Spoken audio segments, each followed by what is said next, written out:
জীবনে একটা জিনিস খুব ভালো করেই বুঝি, দুঃখ কষ্টগুলো না আপন মানুষ ছাড়া কেউই বুঝে না। আমাদের বাসায় আমরা সবসময় সমুদ্রের মাছটাই বেশি পছন্দ করি।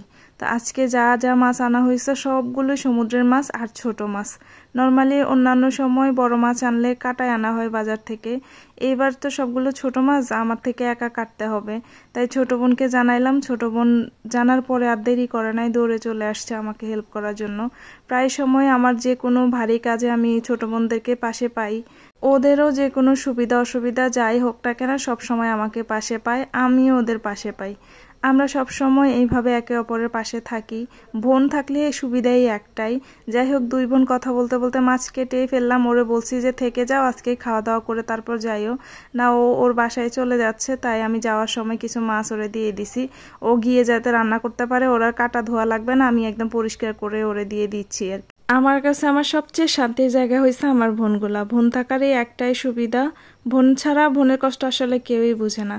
এই দিক দিয়ে আমি খুবই ভাগ্যবতী। আমরা সবসময় বোনরা একসাথে এভাবে মিলেমিশে থাকি, একে অপরের সুখে দুঃখে সবসময় এগিয়ে যাওয়ার চেষ্টা করি। আর আমি তো বড়, আমার দায়িত্ব একটু বেশি। আমি চেষ্টা করি আমার জায়গা থেকে যতটুকু দায়িত্ব পালন করতে পারি করি। সবসময় ওদের ভালোটা আমি চাই, আমি সবসময় ওদের জন্য আমার মন থেকে দোয়া থাকে। যাই হোক, ওরে বিদায় করে আমি এদিকে আমার মাছগুলো সব পরিষ্কার করে রাখবো। নর্মালি আমি সবসময় ফ্রিজে পরিষ্কার করে মাছগুলো রাখি।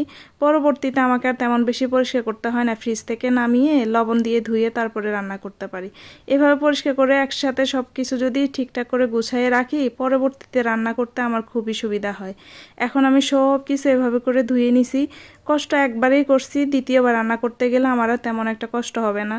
আমাকে কাছ থেকে যারা দেখে তারা সবসময় আমাকে একটা প্রশ্নই করে, আপনি সবকিছু এত সুন্দরভাবে গোছান কিভাবে? এই যে সপ্তাহে একদিন আমি খুব সুন্দর করে একটু বেশি কষ্ট করি। মাছ মাংস সব কেটে বেছে ধুয়ে একসাথে সবকিছু ফ্রিজে রেখে দিই, বেশি করে মশলা করে রাখি। আরও অনেক কিছু কাজ আমি এভাবে ছুটির দিনটায় গোছায় রাখি, পরের দিনগুলো আমি খুব সুন্দর করে কাটায় নিতে পারি।